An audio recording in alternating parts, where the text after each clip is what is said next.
Late night in the Phog is back, and you know what that means, Jayhawk fans. KU basketball season has officially started once we commence late night tonight.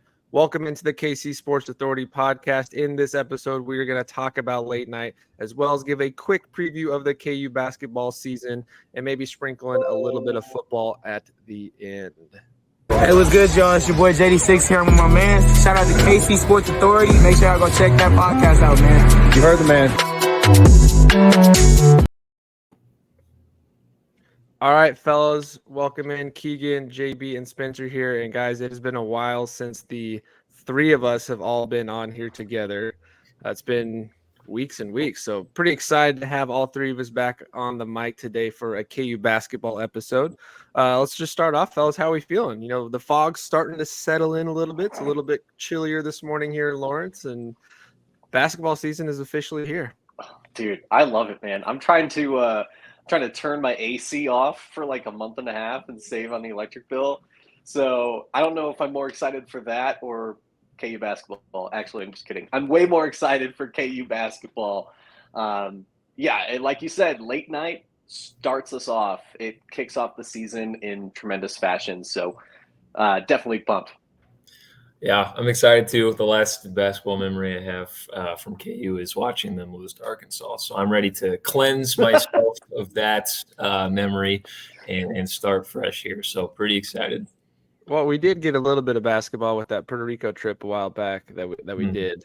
But I think one of the more recent memories, and I think this is where we should start, is with major headlines. And, of course, the biggest news, nobody – if you haven't seen the news and you haven't been paying attention, but Arterio Morris, of course, has been kicked off the team, removed from the team. Not shocked by that. Everybody knew when we went out to get him of his lingering issues from Texas already with the assault charges against him. And those, about a month ago got squared away. KU still was willing to take him, full knowing what was going on in that situation, gets absolved of that. And then not even a week later, another issue pops up, and of course this time it's on campus, another potential assault. And I don't want to get into the details of the event itself because we don't know all those details. All we know is that he has now been kicked off the team, dismissed from the team, rightfully so. You guys have any thoughts you want to add there, basketball aside, as far as off the court? I'll say this. It's tremendously disappointing, this entire situation, because I think back to when we got news of him wanting to transfer in. I was initially very cautious, I guess, or just I don't know what the right words are, but I was definitely concerned because of the allegations for what happened in Texas, and it's great that we were able to move on from that, but these are the kind of off the court issues that you really don't want to pull into our program. This is the type of stuff that other programs or rather other fans of other programs like K-State, Mizzou, these are the things that they make fun of us for. And it really shouldn't be, because we are a university that has a lot of class. And K-State and Mizzou people might not say that, but it's true. It's true. And we have a very high standard. Bill Self is a very good judge of character, and he got this one a little wrong, but I think we all got this one a little wrong. I think we looked at what happened with Texas and we were able to say, okay, obviously we can move on from this, and it pales in comparison to rape allegations and rape charges. That's not ever something that we can accept. Point blank, period. It doesn't matter if he's our best player or not.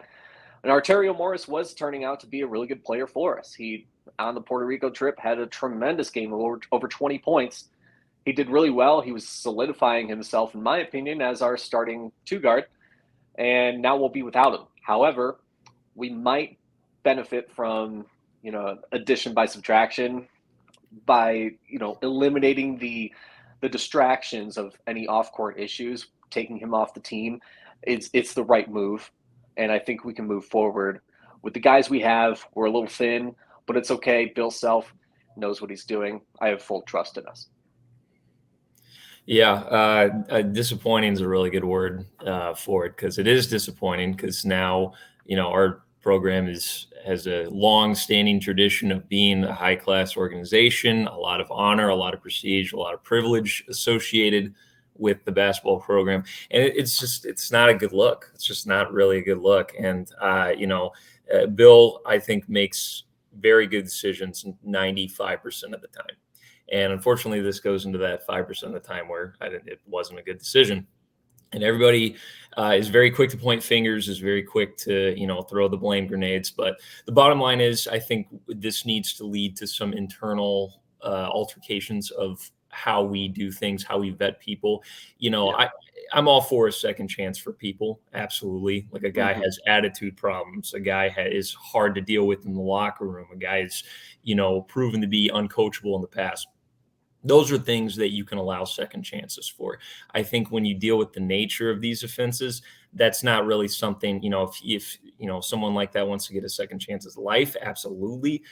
Second chance playing for a top class basketball program in the country, I think that's a privilege that you lose when you get into these sort of things. So it is a bad look. I don't think it's something we can't recover from, but unfortunately, it's going to be a stain going into the season, which it sucks. It's looking to be a very good season, and so hopefully we can move past it. But overall, just a bad situation. Yeah, I think what's frustrating for me is from the off the court perspective. It's been tough for KU to go 1 year without some sort of headline of behavioral issue from a recruit, a transfer issue, eligibility issue, something. And you were not that questions weren't already raised when we brought him in, but that was the Texas issue was going to be taken care of. And KU said, hey, basically, you have the opportunity to come here, start over. You make a mistake, you're done. And 2 weeks into being on campus, mistake, and he's done.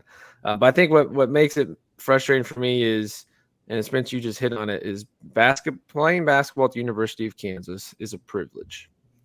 And we gave that scholarship to a guy who already took his first opportunity and squandered it.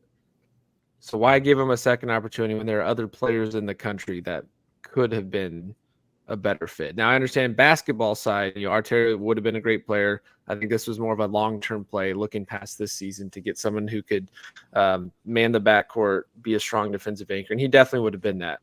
So now getting to basketball here with late night being tonight, of course, no longer having Arterio Morris on the team definitely changes the basketball conversation. Not only does it affect the starting lineup, it affects a lot of the rotation and minutes. This went from being a fairly deep team to immediately being not so deep in the backcourt. We'll probably get into the actual dive into the rotation projections in the next basketball episode. But going into late night now, you've got two primary ball handlers on this team with DeJuan and Elmarko. Outside of that, now the question is going to be who's that third guy that's going to take over the point guard minutes, or who's going to take over the ball handling responsibilities. I guess that I want to pose that question to you guys. And again, we'll probably dive into this further after late night. Not that we're going to see a whole lot, because most of the time late night's just a free-for-all 20-minute gym session, run up and down the court. But if you had to kind of pick who would be the guy you think is best suited to take over that primary ball handler role as the third option if DeJuan's in foul trouble or somebody, Elmarko, gets hurt or something like that? Because that's where immediately we lose a lot of depth. It's tough. You're right. It makes us immediately very thin. If we're pressed against the wall with just nowhere to turn except for blank, I'm leaning toward Johnny Furphy. Does that sound weird? I mean, he's got guard-like skills. He is a guard, really. I shouldn't even say he's got guard-like skills. He's a guard, but he's got the size of a forward. I've noticed in his play that he's unselfish, so I'd like to think that he can pass the ball at the right times. He can play that role for us in a limited capacity, absolutely. Now, he's a freshman coming in, not going to be a lot of faith in a freshman coming in every single time and being able to run the floor. So I think over time he would learn those skills. but yeah, I think of Furphy. I think of I Nick Timberlake is going to be the guy that Bill probably trusts, even though he's more of spot up shooter for me. But man, if you can't say Marco and if you can't say Dewan, we're really struggling. There's some trust we're going to have either way in guys that have not been a part of the system. So that's the biggest concern. Hopefully, we never have to run into it. Yeah, I mean, the two concerns I see is when Dwan goes out and Marco goes out, the situations that you're going to be kind of scared of is when teams are full court pressing, when we play West Virginia, when they're trapping in the half court, who's going to be the guy that can break that press, and then who's going to control the tempo of the offense. That's going to be a big thing. If we don't have a traditional point guard, if we just have like a combo scoring guard at the one, you're going to see that affect the game in multiple ways. I think in terms of who can step in, I think Bill's probably going to go with like JB said, guys you can trust. So I could even see McCullough handling the ball a little bit. He's at he is technically a guard. He's at the 6'7" frame, but he's a fifth, however many years he's been in college, fifth year senior. So Bill's going to trust him to bring the ball up the court and break press if needed. Timberlake obviously more of a scorer, more of a shooter. I don't know if I would put primary ball handling responsibilities in there. But I do think Johnny Furphy is also a good answer as well. He's 6'9". He can, obviously see the court better than somebody that would be a smaller guard. And maybe we see Jamari McDowell slide in, get some minutes in there as well. So I do think we have options, but it's tough not having a true, traditional point guard that can come in when those two are out. And we probably won't know that answer for a while anyway, because one, we're not going to be put in any situations early to do that. But I'm sure Self already has, his go-to plan. I know he talked in a press conference this week. KU's down to 10 scholarship players, 9 that are going to be active for the season with Zach Clemens redshirting, which is that's pretty thin. It's not often you have less than 10 scholarship players. So he said that it is very likely that they'll look to add somebody at semester break. And to me, that says it's probably going to be a guard. KU does have some decent walk-ons that are capable if need be. I wouldn't be surprised if Michael Jankovic gets, spot minutes here and there. Even Carter and Justin Cross, maybe they get a couple of minutes here and there. But yeah, I think Kevin McCullough is probably the guy that takes the ball handling responsibilities, kind of like a point forward, kind of like Jalen did a little bit last year.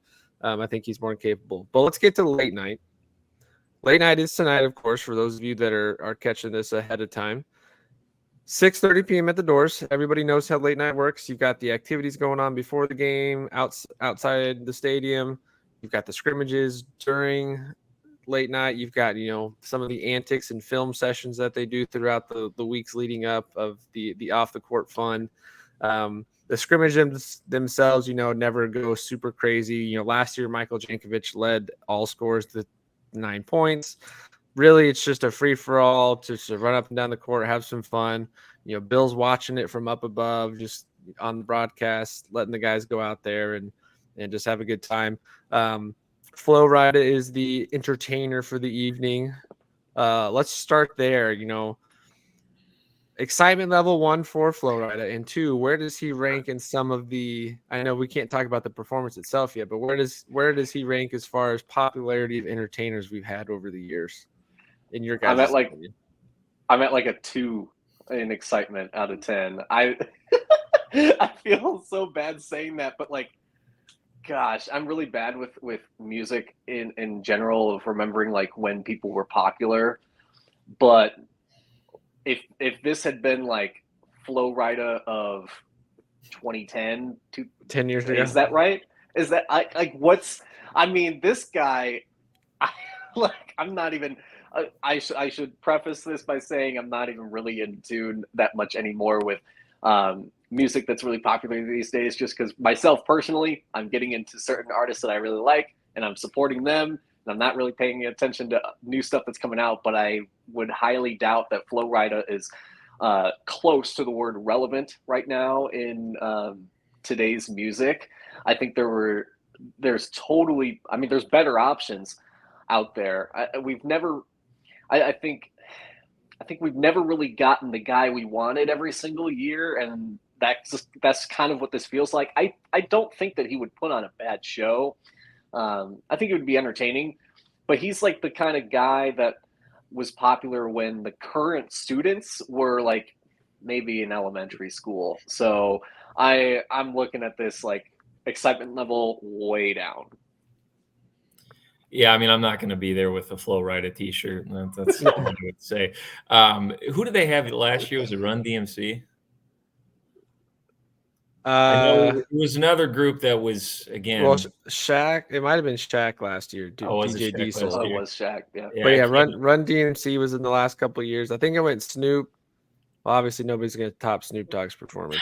I think it went Snoop Dogg, Run DMC, and then Shaq last year. Shaq, and you know what, Shaq was a good choice, but you know, we got a shout out on Travis Scott's last album, so I'm surprised nobody made the call. Yeah, that was a perfect Thank you. opportunity to No, pair that I'm up just this year. saying. You know, he gave us a shout out, so that would have been good. I mean, it's kind of tricky. I always kind of feel bad for the artists at late night because it's kind of awkward, the performances, because they're just standing. It's not a stage. You're just standing in a flat surface, and you kind of have to just walk around.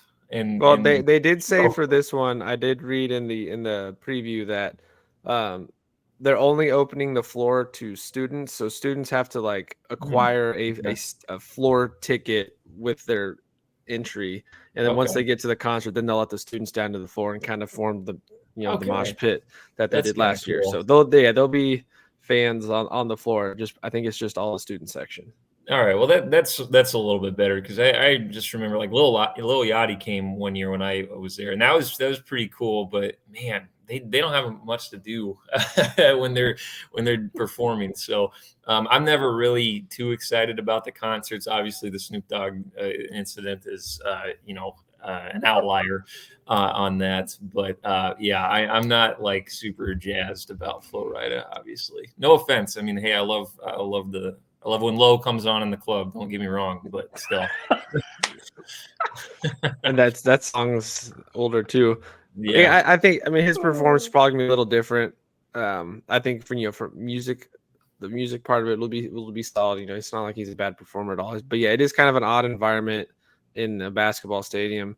Late night, unfortunately, I think it's lost some of its appeal in the last several years. Now it kind of basically becomes a recruiting hangout event featured on the artists. They haven't really done the skits in the same way they used to. They haven't, had something. I mean, outside of I think the one thing everyone gets excited the most about, and it's not even the scrimmage, it's not even seeing the actual players, it's the half court shot. Every year we want to see Bill Self give away his money, and it hasn't disappointed the last several years. He's given away money, I think, like 3 of the last 5 years during a half court contest. So that's, I think, what captures the most attention, because in all honesty, you're not paying attention a whole lot. The scrimmage goes by so fast. You're not really getting a lot of information about how they're going to play. There's no plays being called. They're just getting up and running down. But I do think the one thing for those who are attending tonight or watching online later tonight, I think fans are going to be excited to see Johnny Furphy.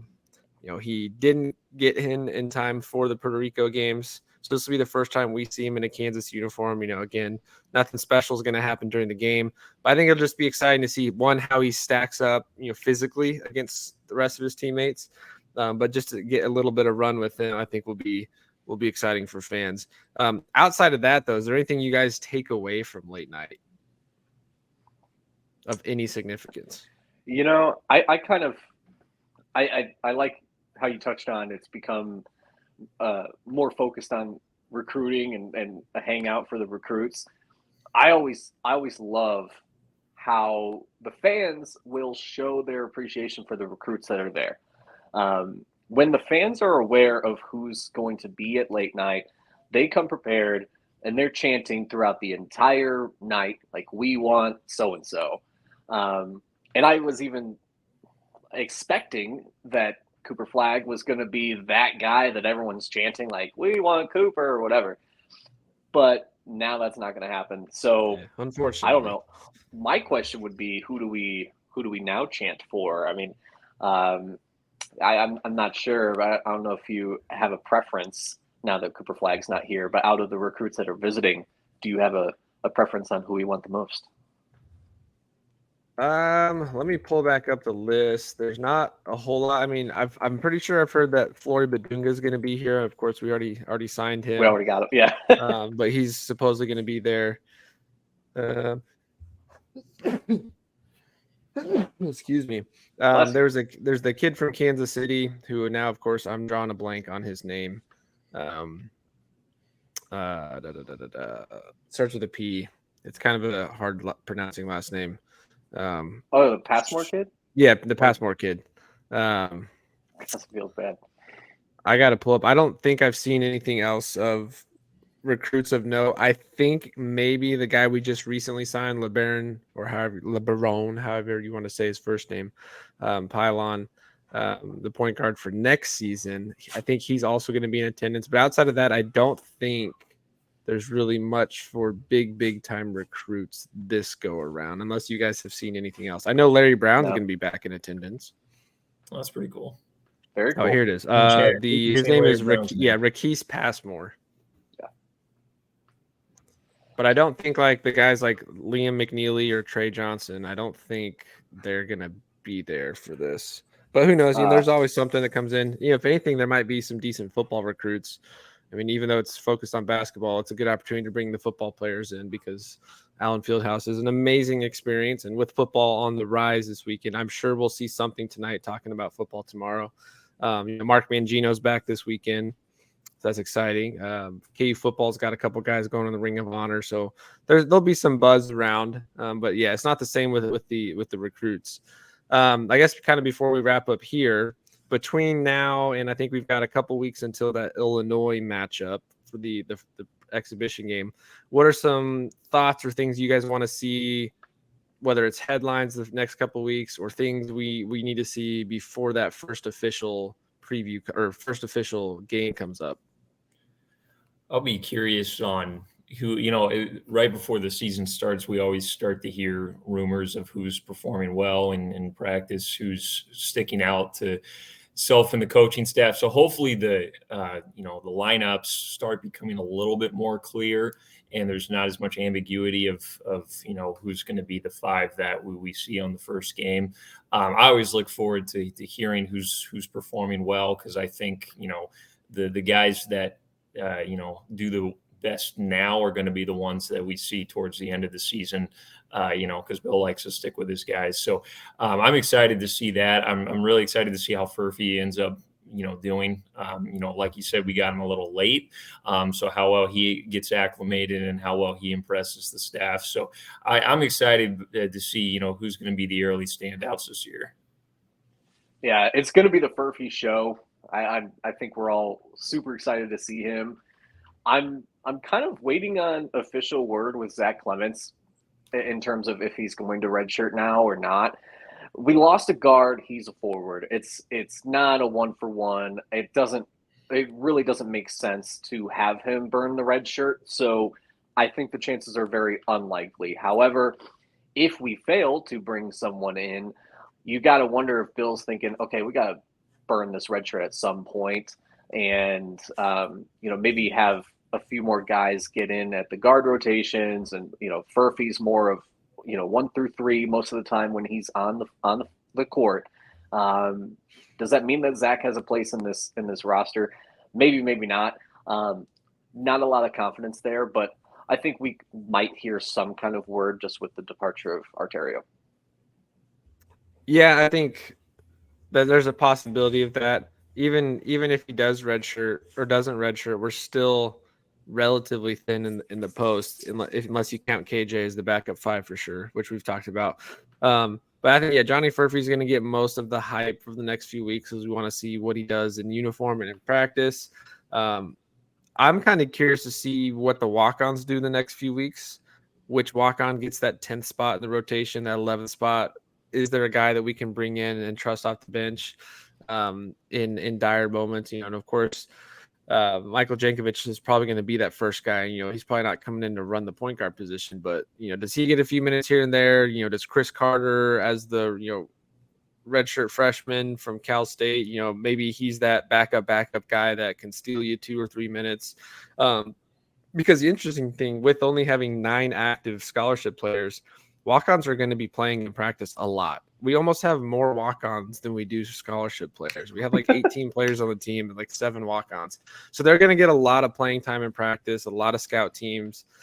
Even in late night tonight, you know, if you have all 10 active or all 10 scholarship players starting, you know, your first guys rotating in are going to be walk-ons. So I'm curious to see how the walk-ons do. That could be one of KU's strengths this season. Not that they're, I mean, walk-ons, you never are expecting them to do anything great, but they're not bad walk-ons. We've got guys that have played at good competition. So maybe a couple of those guys get some interest. But I think really the next few weeks, we don't want to hear anything negative.